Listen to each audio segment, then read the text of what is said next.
Hello दोस्तों, कैसे हो? स्वागत है आपका एग्जाम मंत्र यूट्यूब चैनल में।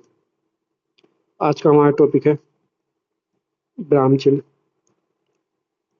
आज हम देखेंगे ब्राह्म चिन्ह। चलिए शुरू करते हैं आज की क्लास। ब्राह्म चिन्ह। ब्राह्म चिन्ह का शाब्दिक अर्थ होता है रुकना एवं ठहरना। इसकी परिभाषा देखेंगे। किसी गद्य की पंक्ति में रुकने एवं ठहरने को ब्राह्म चिन्ह कहा जाता है। गुरु कामता प्रसाद के अनुसार ब्राह्म चिन्हों की संख्या 20 बताई गई है। पद और काव्य में रुकने एवं ठहरने की संख्या ठहरने को यति कहते हैं, मतलब ब्राह्म।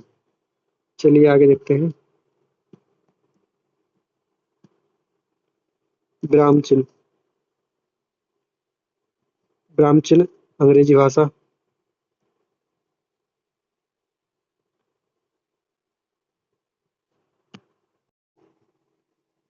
अंग्रेजी भाषा से लिया गया है। हिंदी भाषा का ब्राह्म चिन्ह ये होता है सिर्फ ये।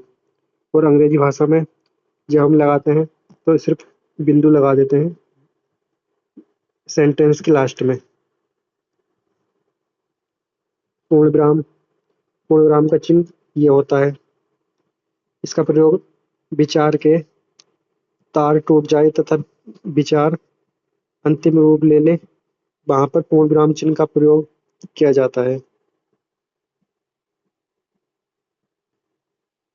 एक राजा था तो इसमें विराम चिन्ह ये हो जाएगा। सीमा अच्छी लड़की है तो इसमें विराम चिन्ह लग जाएगा।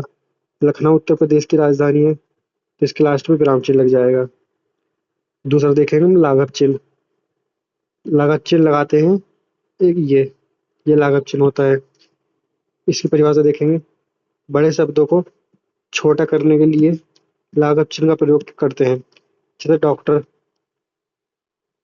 डॉक्टर लिखेंगे लाघव चिन्ह लगा देंगे।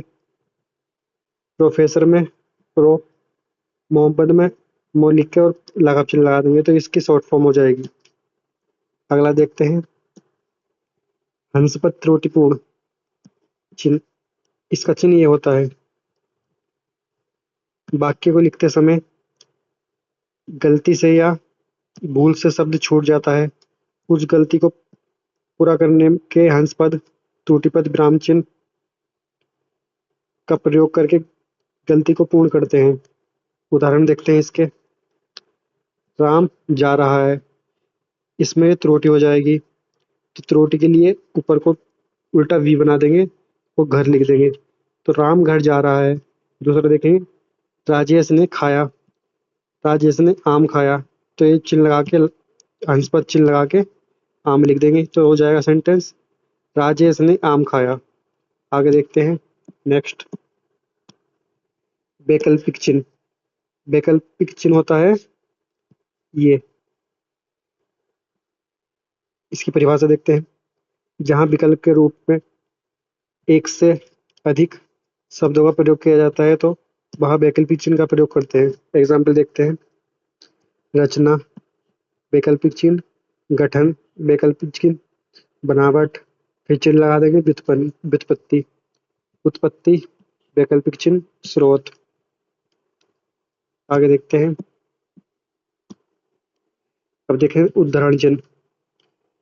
उद्धरण चिन्ह दो प्रकार के होते हैं। एक तो इकेरा उद्धरण चिन्ह, एक होता है दोहरा उद्धरण विराम चिन्ह। इकेरा होता है ये वाला और दोहरा होता है दो चिन्ह वाला।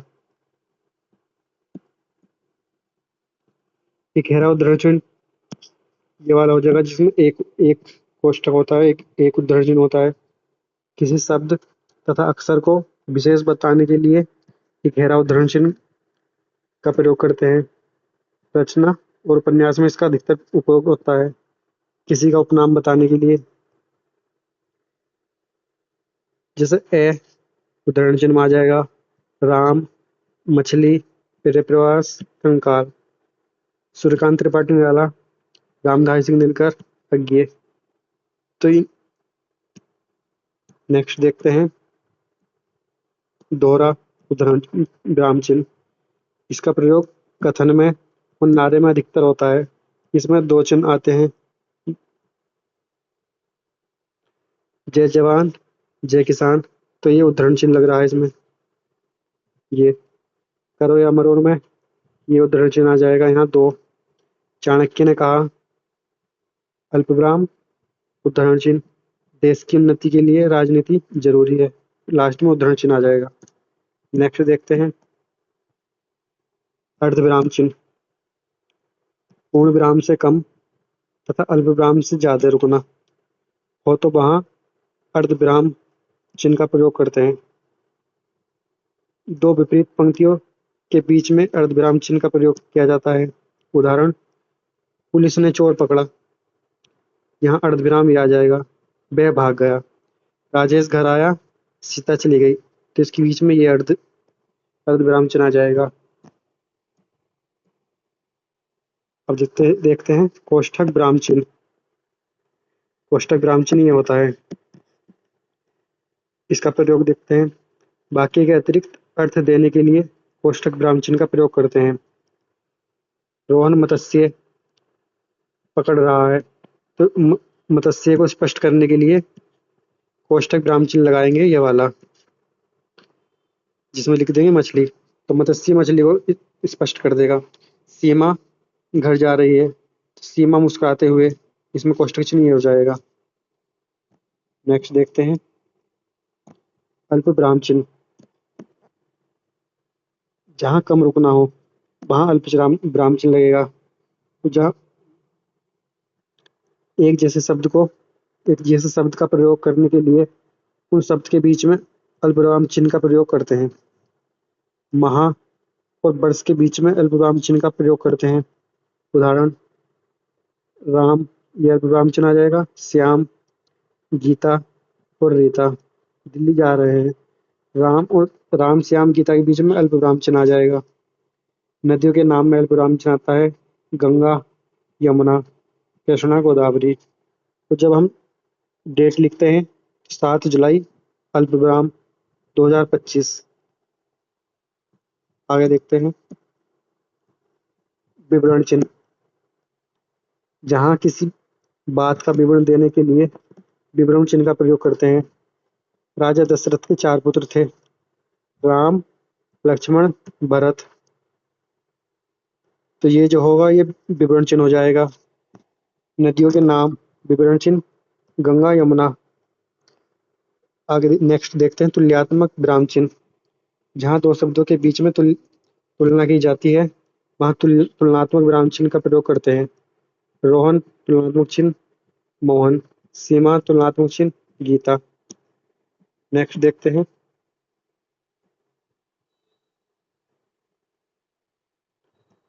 प्रश्नवाचक चिन्ह। जहाँ किसी वाक्य के माध्यम से प्रश्न करते हैं वहाँ प्रश्नवाचक चिन्ह का प्रयोग करते हैं। दिल्ली जाने के लिए किससे कहूँ, इसमें किससे ये प्रश्नवाचक चिन्ह लग जाएगा इसकी वजह से। क्या आप खाना खाकर आए हैं, तो इसमें क्या प्रश्न पूछ रहा है, तो इसमें प्रश्नवाचक चिन्ह लग जाएगा। वहाँ कब चलोगे, कब प्रश्नवाचक को बताता है तो यहाँ प्रश्नवाचक चिन्ह लग जाएगा। नेक्स्ट देखते हैं विस्मय चिन्ह। आश्चर्य, घृणा, शोक, हर्ष इत्यादि शब्द के लिए विस्मय चिन्ह का प्रयोग करते हैं। अरे, ये विस्मय चिन्ह लग जाएगा। वह पास हो गया। शाबाश, ये विस्मय चिन्ह लग जाएगा। आपने तो नाम रोशन कर दिया। हे राम। आगे देखते हैं योजक चिन्ह। जहाँ या, अथवा, एवं और दो शब्दों के बीच में आते हैं तो उनका लोप करके योजक चिन्ह का प्रयोग करते हैं। विपरीत शब्दों के बीच में योजक चिन्ह का प्रयोग करते हैं। शब्दों की पुनरावृत्ति करने के लिए योजक चिन्ह का प्रयोग करते हैं। निर्देशक चिन्ह। किसी की निर्देशित किसी को निर्देशित करने के लिए निर्देश चिन्ह का प्रयोग करते हैं। निर्देश चिन्ह हो जाएगा ये वाला। निर्देश चिन्ह योजक चिन्ह से बड़ा होता है। योजक चिन्ह भी सेम होता है, लेकिन निर्देश चिन्ह जो होता है वो योजक चिन्ह से थोड़ा बड़ा होएगा। कल खाना खाकर आना, तो इसमें निर्देश चिन्ह हो जाएगा। आगे देखते हैं। सीता और राम, तो इसके बीच में योजक चिन्ह लग जाएगा। सुख दुख, इसके बीच में योजक चिन्ह लग जाएगा। अपना पराया, धीरे धीरे, पल पल। आगे देखते हैं। इसके शॉर्ट्स नोट्स के देखते हैं विराम चिन्ह के। पहला हो जाएगा पूर्ण विराम।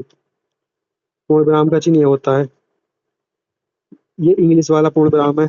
जो हिंदी वाला होता है वो ये वाला होता है पूर्ण विराम। वाक्य के अंत में लगाया जाता है। उदाहरण देखते हैं। राम स्कूल जाता है, तो यहाँ पूर्ण विराम चिन्ह आ जाएगा। अल्प विराम, अल्प विराम का चिन्ह ये होता है, वाक्य में थोड़े विराम के लिए लगाया जाता है।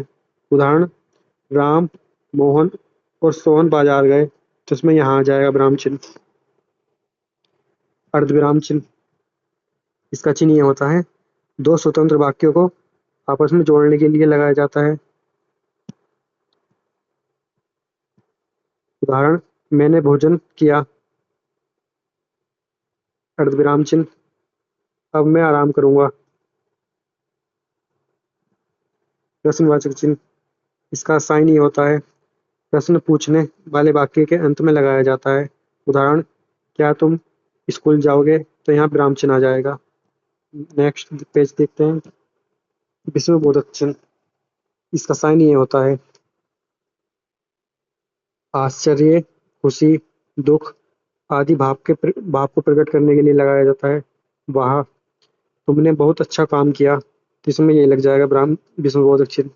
उदाहरण चिन्ह ये वाला हो जाएगा।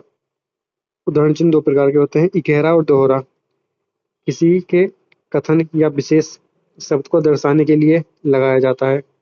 उदाहरण देखते हैं। शिक्षक शिक्षक ने कहा, ये उदाहरण चिन्ह आ जाएगा। परिश्रम ही सफलता की कुंजी है, लास्ट में आ जाएगा। योजक चिन्ह शब्दों को जोड़ने के लिए लगाया जाता है। भारत पाकिस्तान के बीच में मैच हुआ, ये यहाँ आ जाएगा उदाहरण चिन्ह, योजक चिन्ह सॉरी। द्विबिंदु, किसी सूची, कारण या व्याख्या को प्रस्तुत करने के लिए लगाया जाता है। हमें तीन चीजों की आवश्यकता है, भोजन, वस्त्र और मकान।